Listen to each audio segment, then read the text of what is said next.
Hey y'all, I know that a lot of people have said to me, "Oh, you're so talented when you make these kinds of pictures." But let me tell you what, you can do this too. And I want to show you some things that may make you feel like, no, I can't do it, but you just have to keep going. Watch this. Okay, so here is the big thing. It's really big, hanging on the wall. All right, it's like 22 by 30 inches, okay? So it looks nice, right? All righty, look at this. When I was drawing these, I was not really happy because, this one is kind of smooth, but this one is, I didn't do it nice and rounded. But I thought, no, I just need to keep going. And, when you're looking at the whole picture, it looks fine, right? So the idea is you don't judge by each separate little thing. You just keep going, okay? Now, another thing is, and this is part of a learning curve, all right?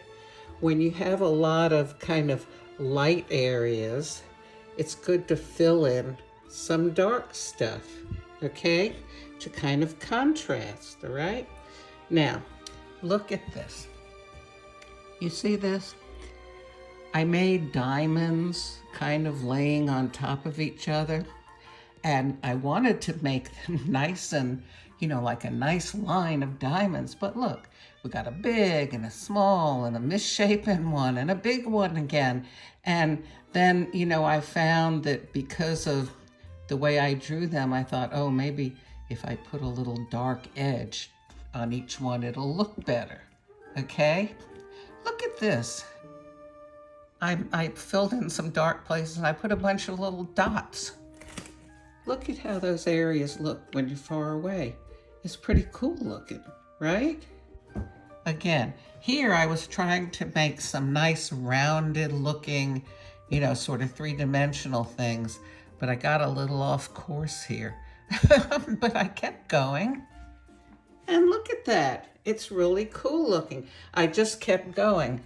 Now here, I was not happy with this at all. I actually started with this part of the drawing, and you can see that this spiral is it's not nice and rounded. It's all misshapen. I was not accustomed to drawing on, this is a textured sort of watercolor type paper, and I was using a magic marker, which is different than drawing with my special Prisma pens that have a constant flow of ink. The magic marker can get lighter and darker. And look, here's another one. It's not, it's again like a squished spiral. So I thought, what am I gonna do? So I just made little lines. It still didn't look good, so I filled in every, let's see, 1, 2, 3, every 3 spaces. And it still doesn't look that great close up, but look, when you move away from it and you take it in juxtaposition to all the other sections of it, it looks pretty good. Look at this. These are just sort of a curve one way, a curve the other way, a curve one way, a curve the other way. I just kept repeating it. Part of doing this is repeating patterns. Look at these, like a sort of petal shape. A curve, a curve, a curve, a curve. And I thought, well, it needs something else. So I just put little, actually I didn't fill that one in all the way, but hey, who cares? It looks great when it's all together, all right? It almost looks like a, I don't know, cornucopia thing or something. This looks like a flower. I just made curve, curve, curve, or crescent or whatever you want to call it. This was the technique where you can make things look like they kind of go in or come out. That's something I learned. How? By watching it on YouTube. And then I just kept making more and more shapes. And, again, like a sort of petal shape. And I just put curlicues in there. Look, they're not perfect. Some of them run into each other. But when you move far away, it looks good. What else can I show you? Okay, some more curlicues. And again, they weren't quite even like I wanted them. So I just drew a little line across to sort of draw your eye away from the unevenness. And then I thought, well, that's a lot of light area. So let me put some little dark tails on them. And gee, I'll put some curlicues there too. All right, so I tried to do repeating patterns, but as you can see, it doesn't always repeat evenly, but hey, move away from it. It's looking pretty good. So give it a try and don't be judging. Like, look at these. It looks like a pineapple a little bit, doesn't it?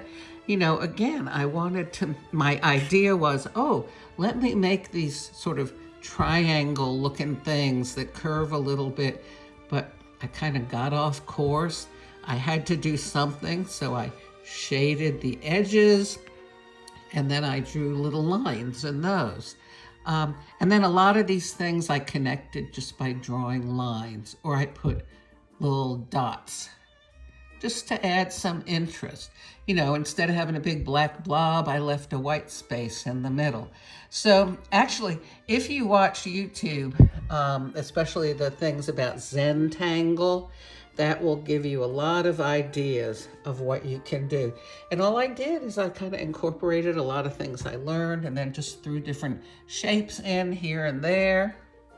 And when you put it all together, it looks nice. Does it always look nice? No.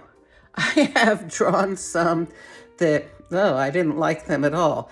Interestingly, though, art is in the eye of the beholder.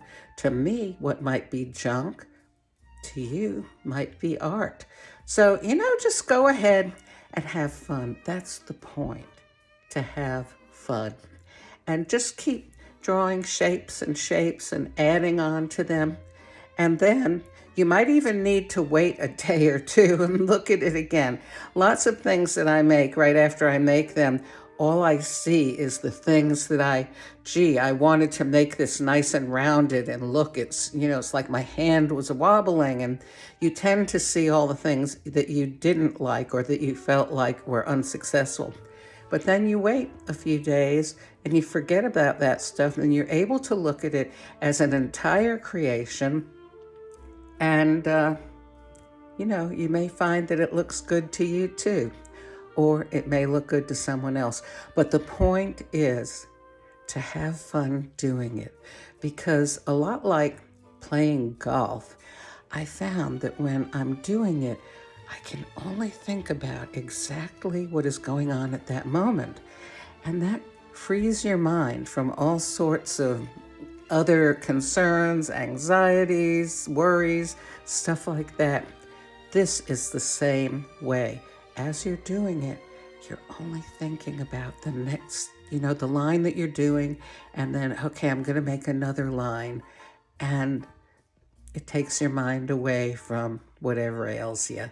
So when I was describing this whole thing to you and my process, I said something that really is not how I usually do this stuff. I was trying to make this for my son-in-law, who had requested a large picture. And I kept thinking, I want it to look good. I want it to look good.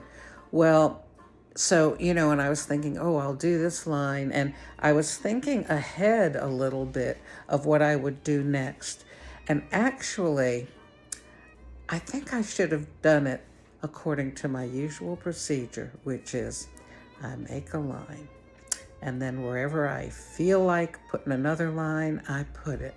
And it ends up very often looking like something nice, because like I told you, when you put it all together, it looks totally different than each individual thing. It's like the whole is much more than the sum of the parts. And I just wanted to add this little comment to tell you, just if you want to have a relaxing time, make a line. Make another line connected to it. Don't think ahead. Actually, the only things that I really thought ahead about, but they still didn't come out as planned, was these things, because in order to make them, you have to make like a line like this, and then you start from the point and you go around, but you don't go to the next point. You move a little bit away. You start from a point and you go around. So, but the thing is that I learned how to do it on YouTube, and I learned to do it enough that it came easily. You know, and same thing like with these curves and little C shapes that are forwards and backwards. As you do these things, you get a little better and better. When I first started, I couldn't draw a leaf shape. They all came out misshapen. But I've learned, my hand has learned the motions to be able to make a kind of leaf shape. And look there, I did a little better on the curlicues, but not great. So anyway, you know, I did a little bit of planning ahead on this, as far as I thought maybe a few lines ahead.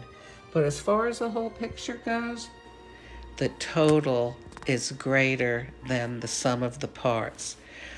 This whole thing is so much more than what each individual part plus another individual part plus another individual part would make. So give it a whirl. You can have so much fun with this.